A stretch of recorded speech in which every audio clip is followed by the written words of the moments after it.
Hello दोस्तों, स्वागत है आपका ब्राइट फ्यूचर में। आज हम आपके लिए लेकर आए हैं 3 और 4 अक्टूबर का करंट अफेयर्स। बढ़ते हम आज के करंट अफेयर्स की ओर। तो आज के सुविचार के साथ करंट अफेयर्स शुरू करेंगे। सकारात्मक सोच से ही आप नामुमकिन को भी मुमकिन बना सकते हैं। सकारात्मक सोच से आप नामुमकिन को भी मुमकिन बना सकते हैं। तो बढ़ते हम आज 3 अक्टूबर के करंट अफेयर्स की ओर। पहला करंट अफेयर्स होगा हमारा, हारून इंडिया रिच लिस्ट 2025 के अनुसार सूची में शामिल लोगों की संयुक्त संपत्ति बढ़कर कितने लाख रुपए करोड़ हो गई है? तो ये हो गई है 167 लाख करोड़ रुपए। अगर आप चैनल पर नए हैं तो चैनल को सब्सक्राइब करें। सब्सक्राइब के बगल पर जो बेल आइकन बना हुआ है उसको जरूर दबाएं। अगर आपको वीडियो पसंद आती हो तो कृपया अधिक से अधिक लाइक करें, हाइप करें। बढ़ते हैं हम आज के दूसरे करंट अफेयर्स की ओर। वर्तमान में भारत में डेटा लागत वैश्विक औसत से कितने प्रतिशत से भी कम है? तो ये है हमारा 10%। बढ़ते हम आज के थर्ड करंट अफेयर्स की ओर। राष्ट्रीय शिक्षा नीति 2020 के अनुसार कितने केंद्रीय विद्यालयों को पीएम श्री विद्यालय के रूप में नामित किया गया है? तो ये किया गया 913 केंद्रीय विद्यालयों को। नेक्स्ट करंट अफेयर्स है, हाल ही में मानव हाथी संघर्ष से निपटने के लिए किस राज्य ने गज रक्षक ऐप लॉन्च किया है? तो गज रक्षक ऐप लॉन्च किया है मध्य प्रदेश ने। पांचवा करंट अफेयर्स होगा, सीआईएसएफ के महानिदेशक के तौर पर किसने हाल ही में पदभार ग्रहण किया है? तो सीआईएसएफ के महानिदेशक बने हैं परवीर रंजन जी। 6 नंबर करंट अफेयर्स है, हारून इंडिया रिच लिस्ट 2025 में शामिल 1238 लोगों की कुल संयुक्त संपत्ति देश की जीडीपी का लगभग कितने प्रतिशत है? तो ये 48%।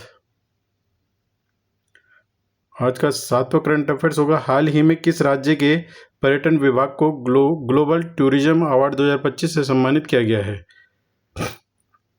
तो ग्लोबल टूरिज्म अवार्ड 2025 से सम्मानित किया गया है आंध्र प्रदेश के पर्यटन विभाग को। 8वां करंट अफेयर्स होगा हमारा, भारतीय सेना की पूर्वी कमान ने किस राज्य में एक्सरसाइज ड्रोन कवच का सफल आयोजन किया है?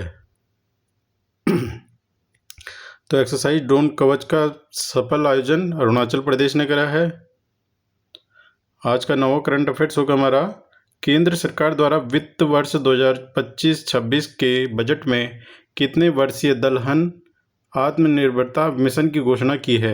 6 वर्षीय दलहन आत्मनिर्भरता मिशन की घोषणा करी है।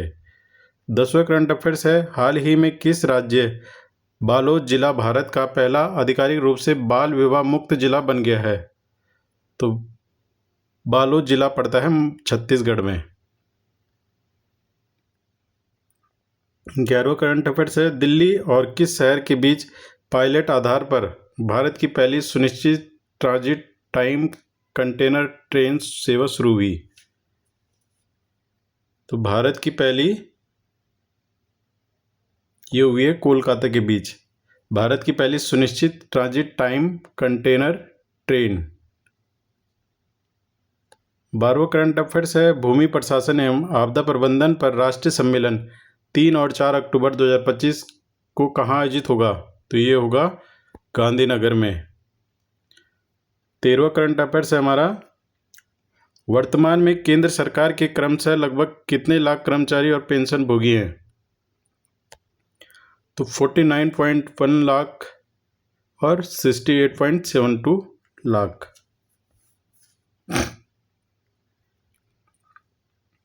बढ़ते हम आज के 14वें करंट अफेयर्स की ओर। केंद्र सरकार ने 5862 करोड़ रुपए की लागत से देश भर में कितने केंद्रीय विद्यालय खोलने की मंजूरी दी है? 57 नए केंद्रीय विद्यालय। 3 तारीख का लास्ट करंट अफेयर्स है, हाल ही में प्रकाशित हारून इंडिया रिच लिस्ट 2025 के अनुसार दुनिया का सबसे अमीर अभिनेता कौन बन गया है? तो ये बन गए हैं शाहरुख खान। अब हम बढ़ते हैं 4 तारीख के करंट अफेयर्स की ओर। हाल ही में कौन 500 अरब डॉलर से अधिक की कुल संपत्ति हासिल करने वाले पहले व्यक्ति बन गए हैं? तो ये बन गए हैं एलन मस्क। दूसरा करंट अफेयर्स है, आरबीआई ने वित्त वर्ष 2025-26 के लिए भारत की जीडीपी विकास का अनुमान को 6.5 से बढ़ाकर कितना प्रतिशत कर दिया है? 6.8%। थर्ड करंट अफेयर्स होगा, हाल ही में किस देश को सामाजिक सुरक्षा में उत्कृष्ट उपलब्धि के लिए प्रतिष्ठित ISSA पुरस्कार 2025 से सम्मानित किया गया है? तो किया गया है भारत को। 4 तारीख का चौथा करंट अफेयर्स है, हाल ही में कहाँ वर्ल्ड ट्रेड सेंटर में 11वां विश्व हरित अर्थव्यवस्था शिखर सम्मेलन WGES शुरू हुआ है? तो ये हुआ है दुबई में।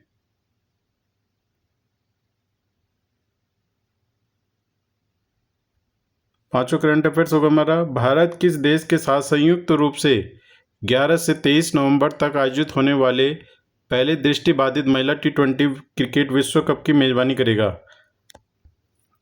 श्रीलंका के साथ संयुक्त रूप से मेजबानी करेगा। 6 नंबर करंट अफेयर्स है, हाल ही में किस देश को अंतर्राष्ट्रीय नागरिक उड्डयन संगठन की परिषद के भाग 2 के लिए पुनः निर्वाचित किया गया है? भारत को। 7वां करंट अफेयर्स है, हाल ही में किस मंत्रालय ने मित्र राष्ट्रों को मान्यता देते हुए स्वतंत्रता ही सेवा 2025 अभियान का समापन किया है? औद्योगिक मंत्रालय द्वारा। 8वां करंट अफेयर्स है, आरबीआई ने 29 सितंबर से 1 अक्टूबर 2025 तक आयोजित मौद्रिक नीति समिति की किस बैठक के बाद अपनी मौद्रिक नीति रिपोर्ट जारी की है? 57वीं।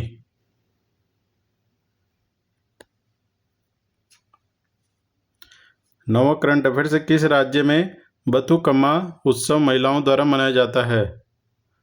तो ये बथुकम्मा उत्सव मनाया जाता है तेलंगाना और आंध्र प्रदेश में। 10वां करंट अफेयर्स है हमारा, भारत का सामाजिक सुरक्षा कवरेज को वर्ष 2025 में 19 से बढ़ाकर वर्ष 2025 में कितना प्रतिशत हो गया है? क्वेश्चन दोबारा से रिपीट करता हूँ, भारत का सामाजिक सुरक्षा कवरेज को वर्ष 2015 में 19 से बढ़कर वर्ष 2025 में कितना प्रतिशत हो गया है? तो ये हो गया 64.3%। 11वां करंट अफेयर्स हमारा, हाल ही में किस मंत्रालय ने विशेष अभियान 5.0 के तहत अखिल भारतीय ई कचरा पुनर्चक्रण अभियान शुरू किया है? तो ये क्या है? खान मंत्रालय ने द्वारा। 12वां करंट अफेयर्स हमारा, प्रधानमंत्री कितने करोड़ रुपए के निवेश के साथ केंद्र प्रायोजित योजना PM सेतु का शुभारंभ करेंगे? तो ये करेंगे 60,000 करोड़। 13वां करंट अफेयर्स है, केंद्र सरकार द्वारा राष्ट्रीय महत्वपूर्ण खनिज मिशन का लक्ष्य कब तक 1000 पेटेंट प्राप्त करना है? तो ये है 2030 तक। नेक्स्ट करंट अफेयर्स है, भारत का चालू खाता घाटा वित्त वर्ष 2025-26 की पहली तिमाही में सकल घरेलू उत्पाद के कितना प्रतिशत तक कम हो गया है? तो ये हो गया 0.2% तक। और 4 तारीख का लास्ट करंट अफेयर्स है, हाल ही में आर्थिक स्वतंत्रता सूचकांक 2025 में किस देश को प्रथम स्थान प्राप्त हुआ है? तो प्रथम स्थान प्राप्त हुआ है सिंगापुर को। करंट अफेयर्स आपको कैसे लगे कमेंट्स बॉक्स में ज़रूर बताएं। अगर आप चैनल पर नए हैं तो चैनल को सब्सक्राइब करें। अगर वीडियो आपको पसंद आई हो तो कृपया अधिक से अधिक लाइक करें, हाइप करें। धन्यवाद।